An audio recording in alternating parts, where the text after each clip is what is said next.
they're on wheels. They're like Mario Kart, right? Whoa! We're not referring to your mom's spaghetti-stained Tupperware containers. It is up and down, blah, kind of boring. Like a cocoon of goodness. Try that if you haven't. I can't even.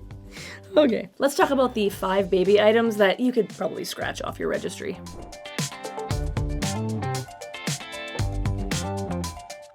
Today's a little bit different. I am here to de-influence you. We're going to talk about the 5 baby items that not only do I think you don't need for your baby, but they are straight up not safe for your baby. And I get it. I'm a mom of 4 and I have been in the baby industry a long time. And I know there are some items that are hella cute. There are some really awesome prints, awesome colors, awesome fabrics, awesome features. But I'm going to go over today the 5 items that you don't need and why I think that you don't need them. My name is Tina. I am a certified perinatal nurse and a certified breastfeeding specialist. And as I said, I'm also a mom of 4. So I have spent my share of my money on lots and lots of baby items. If you are new here, welcome to the channel. We talk about all sorts of fun stuff like this. So go ahead and click subscribe. If you are not new here, thanks for coming back. Thanks for being here. Let's talk about the number 1 item on my list. Survey says baby walkers. Number 1 answer, baby walkers. If I can de-influence you from anything on this list, please let it be baby walkers. I mean, these things, they were thought to actually help babies to walk sooner, but really studies are showing us that this might actually delay babies walking. And I'm Canadian, and they have been banned here for a very long time, so I'm mind blown that these are still being manufactured and sold in other countries like the United States. And really, obviously, this is a safety concern as well, because now your baby is mobile. They're on wheels. They're like Mario Kart, right? Whoa! And they can obviously scoot their way around and scoot their way into dangerous places like down the stairs. And so then people were like, no, I'll put up a baby gate so they'll be really safe. But when we think about it, in a baby walker, not only are they mobile, but babies are actually elevated higher. So now they can reach for things. They can reach up onto counters. And so there's been reports of things like burns and poisonings when babies are getting into things that they shouldn't be getting into. And I know you're thinking, oh, Tina, I'm going to watch my baby while they're in the baby walker, so it's not a concern. Can I just tell you something that's really wild? Most injuries that happen to babies in baby walkers are happening while parents are watching them. So just take it right off the registry, please. Baby walkers, no go. Next on the list would be a baby jumper or like a jolly jumper. And I get it. I used these with my kids 12 years ago. I did the thing. It's very cute. You put them in the harness and they jump up and down and they're like boingy boingy. Very, very cute. And the claims of baby jumpers are that they improve babies' coordination and their muscle tone and their movement. But does it? If we look first at movement, yes, of course, it's going to improve their movement because now they are moving because you put them in a harness that's attached to a spring. So they are moving. But this movement for your baby, it is one directional. It is up and down, blah, kind of boring.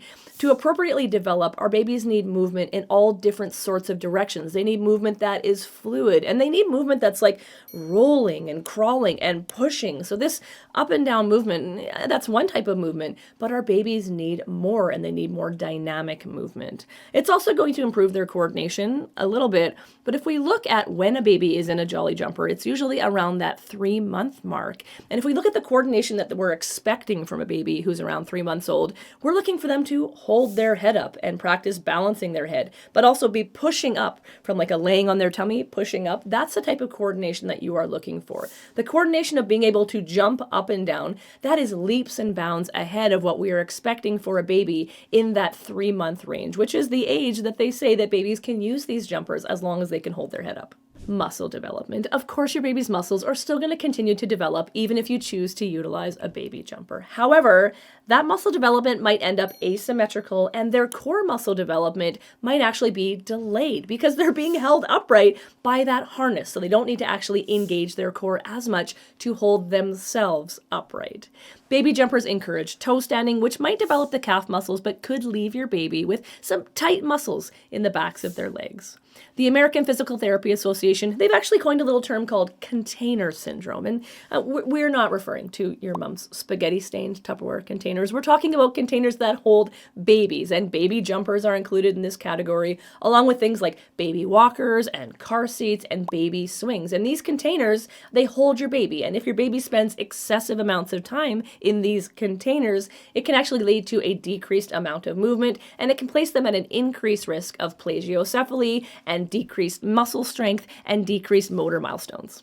Next up is baby loungers. Now, these are hella cute. I'm going to admit that right now. However, they are not safe for your baby for sleeping purposes because they are soft and they are cushy and they are padded, which is kind of the draw of them. However, a soft, cushy, padded surface for your baby to be sleeping in, it poses a suffocation hazard. Also, these have like raised padded sides. So if a baby puts their face into the side of this and they can't get their face away from it, again, it increases their suffocation risk when they are sleeping unsupervised. Now, the Canadian government has already flagged these as an unsafe product, and these guys right here, they actually are encouraging people to stay away from baby loungers for baby sleep because they are violating federal guidelines and they are a suffocation risk for your baby. So all in all, this one's short and sweet. It is very, very cute for supervised time that your baby is spending in it, however, not safe for sleep. So if you were hoping to use it for that purpose, I would strike it off the registry. While we're talking about baby sleep, the next two items I would love to de-influence you on are weighted sleep sacks and weighted blankets. For babies. I see you love your weighted blanket, and they're fine for adults. I sleep with a weighted blanket. I sleep with that and a heating pack together, and it's like a cocoon of goodness. Try that if you haven't. But for babies, these weighted products for sleep are really dangerous. First off, if that weighted blanket or that weighted sleep sack comes up over their mouth and nose, you now have a weighted object over your baby's airway. This is a huge suffocation risk. Evidence is also showing us that these items can cause a decreased oxygen level to your baby's brain. And if this is happening for a prolonged period of time, this can have really detrimental effects. And your baby's body, it is not the same as your body and my body. It is still developing. And their ribs, they are not as hard and firm as your ribs and my ribs. They're actually quite a bit softer. So when we're putting a weighted item on softer ribs, we actually have a risk of some deformities. And those ribs, they serve a purpose. And that purpose, of course, is to protect the structures underneath them, which of course is their lungs and their heart. So by using a weighted product on top of them, on top of soft ribs, on top of these structures, we can now put a lot of pressure on these structures, which can be really, really harmful. And then lastly, I'm a mom of 4. I know we're looking for absolutely anything that's going to let us sleep a little bit longer. And so this promise of these weighted sacks and these weighted blankets, putting that pressure on top of baby, making them feel so secure, making them sleep for longer, that sounds amazing. However, we need to remember that babies, especially newer babies, they wake up at night for a reason. So if we are using a product to suppress that natural instinct for them to wake up, we could be causing more harm than good. And the last thing on my list are car seat accessories. And this one ruffles some feathers, and I totally get it. There's like a whole aisle now at the baby store of all these amazing car seat accessories. And a lot of them, they seem like they would be really, really useful or really, really beneficial. Like there's, head covers and headrests and strap covers and toys and mirrors and bow danglies. I get it. But the rule is, if it didn't come with the car seat, it is not safe to add to the car seat. And then I always get a lot of kickback, a lot of blowback. People are like, Tina, it's just like strap covers. How is this really going to affect anything? Listen, these soft items that seem like no big deal, they can actually change how that harness fits your baby. And if the harness isn't fitting your baby correctly, or the position of your baby in their car seat because of these items isn't quite correct, this puts them at an increased risk if you happen to get into a car crash, because these have not been crash tested with your car seat. These are aftermarket products. There is one exception. If the product is made by the same manufacturer as your car seat and it is listed in the manual or on the website as safe to use with your car seat, then that is the exception, because that means that that product has been tested in a crash with your car seat. So that will be the one exception.